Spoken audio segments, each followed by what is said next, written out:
Assalamualaikum warahmatullahi wabarakatuh.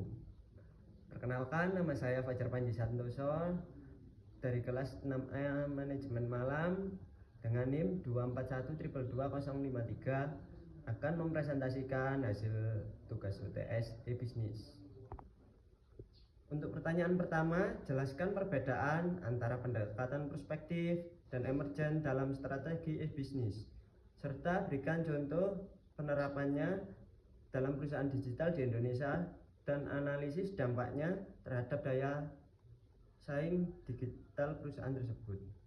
Untuk jawabannya, pendekatan perspektif dalam strategi e-bisnis adalah strategi yang dirancang secara terencana sejak awal hingga akhir dengan analisis mendalam terhadap lingkungan internal dan eksternal, sehingga cocok untuk bisnis yang lebih stabil. Sementara itu, pendekatan emergen bersifat fleksibel dan berkembang secara bertahap berdasarkan pengalaman dan perubahan pasar, sehingga lebih cocok untuk industri digital yang dinamis.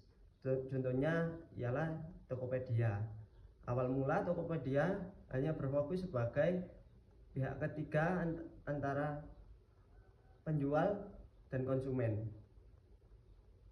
Seiring berkembangnya waktu, kebutuhan pasar dan teknologi, Tokopedia secara bertahap menambahkan layanan finansial seperti pembayaran digital, yaitu aplikasi OVO, logistik, dan integrasi layanan finansial. Strategi ini tidak dirancang secara kaku di awal, melainkan muncul dari adaptasi pasar terhadap perilaku konsumen digital. Pendekatan emergen ini memungkinkan Tokopedia untuk tumbuh pesat, meningkatkan pengalaman pengguna, serta memperkuat daya saingnya di tengah kompetisi e-commerce di Indonesia. Yang kedua, sebuah perusahaan retail online ingin meningkatkan efisiensi pengiriman produk ke konsumen. Yang pertama, identifikasi proses supply chain management yang dapat ditingkatkan dengan teknologi. Yang kedua, sebutkan dua teknologi digital yang dapat digunakan dan bagaimana manfaatnya. Yang ketiga, apa risiko digital yang perlu diantisipasi? Kita jawab yang pertama ya. Yang pertama, proses dalam manajemen rantai pasok atau supply chain management yang bisa ditingkatkan melalui teknologi meliputi pengelolaan stok, perencanaan permintaan, serta sistem distribusi dan pengiriman. Ketiga proses ini sangat bergantung pada kecepatan dan akurasi informasi, sehingga integrasi teknologi dapat mempercepat alur kerja dan meminimalisir kesalahan. Yang kedua, dua teknologi digital yang bisa diterapkan yaitu yang pertama Internet of Things atau IoT, dan yang kedua kecerdasan digital atau biasa disebut AI. IoT memungkinkan pelacakan barang secara langsung atau real time, termasuk memantau kondisi dan lokasi produk selama pengiriman. Sementara yang kedua yaitu AI berguna untuk menganalisis pola permintaan dan menyusun perencanaan logistik yang lebih efisien, serta pengaturan rute pengiriman dan pengelolaan inventory yang lebih akurat lagi. Untuk jawaban dari pertanyaan ketiga, yaitu penggunaan teknologi juga membawa risiko digital yang harus diwaspadai, seperti potensi serangan cyber yang menyebabkan data pelanggan terancam dan juga operasional. Selain itu, ketergantungan terhadap sistem digital ini bisa menimbulkan gangguan jika terjadi error teknis atau bug dan kesalahan dalam pengelolaan data otomatis yang beresiko memperlambat layanan atau menimbulkan kerugian untuk perusahaan.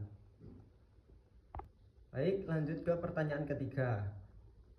Pertanyaannya, sebuah institusi pendidikan ingin menggunakan e-procurement untuk belanja operasi bulanan. Pertanyaan A, tentukan jenis e-procurement yang sesuai. Yang kedua, buat langkah awal implementasi. Dan yang ketiga, jelaskan dua tantangan dan strategi mengatasinya. Yang pertama yaitu jenis e-procurement yang paling sesuai untuk institusi pendidikan dalam belanja operasional bulanan ialah e-katalog dan e-purchasing. Melalui e-katalog, institusi dapat memilih produk dari daftar penyedia resmi yang telah disetujui, sedangkan e-purchasing memungkinkan transaksi dilakukan secara digital, cepat, dan sesuai standar. Ini cocok untuk pembelian rutin seperti alat tulis, perlengkapan kebersihan, atau kebutuhan-kebutuhan lainnya. Jawaban pertanyaan kedua yaitu langkah awal implementasinya ialah melakukan pemetaan kebutuhan internal dan mengintegrasikannya dengan sistem e-procurement yang telah tersedia, misalnya LPSI atau platform digital lainnya. Yang selanjutnya, institusi perlu membentuk tim pengadaan digital, menyusun standar operasional prosedur pengadaan elektronik, serta melatih staf untuk memahami sistem dan alurnya. Jawaban untuk pertanyaan ketiga, dua tantangan utama yang mungkin dihadapi adalah resistensi dari pegawai dikarenakan perubahan sistem manual ke digital, serta keterbatasan penyedia lokal yang belum tergabung dalam platform e-procurement. Strategi mengatasinya yaitu melalui pelatihan dan sosialisasi intensif kepada pengguna internal untuk meningkatkan penerimaan sistem, serta mendorong penyedia lokal untuk bergabung dan melakukan registrasi ke platform e-katalog yang digunakan tersebut. Oke, lanjut menjawab pertanyaan yang kelima. Jelaskan dengan contoh bagaimana bullwhip effect bisa terjadi dalam rantai pasok digital. Sebutkan dua solusi digital yang dapat mengurangi dampak dari bullwhip effect. Bullwhip effect sendiri terjadi ketika perubahan kecil dalam permintaan konsumen di bagian hilir rantai pasok menyebabkan fluktuasi yang lebih besar di bagian hulu, seperti produsen dan pemasok. Dalam konteks rantai pasok digital, efek ini bisa terjadi jika data dan informasi tidak terkoordinasi dengan baik antar pihak yang terlibat. Contoh semisal, sebuah platform e-commerce mengalami peningkatan permintaan untuk produk elektronik selama promosi besar-besaran. Retailer kemudian memesan lebih banyak lagi barang dari distributor untuk menghindari kehabisan stok. Distributor yang melihat permintaan meningkat pun memesan lebih banyak lagi dari pihak pabrik. Namun ketika permintaan normal kembali, terjadi kelebihan stok di seluruh rantai pasok. Untuk solusi mengurangi dampak bullwhip effect tersebut, yang pertama yaitu berbagi data secara real time menggunakan sistem ERP atau SCM, supply chain management yang terintegrasi, memungkinkan semua pihak dalam rantai pasok untuk mengakses data permintaan dan persediaan secara langsung, yang sehingga keputusan yang diambil akurasinya lebih tinggi dan berdasarkan informasi yang sama. Dan yang kedua, kecerdasan buatan dan peramalan permintaan. Teknologi AI dapat menganalisa tren permintaan secara lebih akurat, membantu perusahaan merencanakan pengadaan dan produksi dengan lebih tepat dan tanpa terpengaruh fluktuasi permintaan yang tidak perlu. Oke, lanjut menjawab pertanyaan ketujuh. Bandingkan pendekatan e-procurement bisnis berbasis marketplace dan sell side dari sisi efisiensi biaya, fleksibilitas, dan kontrol manajemen, dan sebutkan situasi bisnis yang cocok untuk masing-masing pendekatan. Pendekatan e-procurement berbasis marketplace dan sell side memiliki karakteristik yang berbeda-beda dalam hal efisiensi biaya, fleksibilitas, dan kontrol manajemen. Marketplace cenderung lebih efisien dari sisi biaya karena memungkinkan pembeli membandingkan banyak penawaran dari berbagai vendor dalam satu platform tersebut, sehingga dapat memiliki harga yang terbaik. Selain itu, marketplace juga lebih fleksibel karena menyediakan beragam pilihan produk dan pemasok. Namun kontrol manajemen lebih terbatas dikarenakan proses pengadaan mengikuti sistem yang ditentukan oleh pihak ketiga tersebut.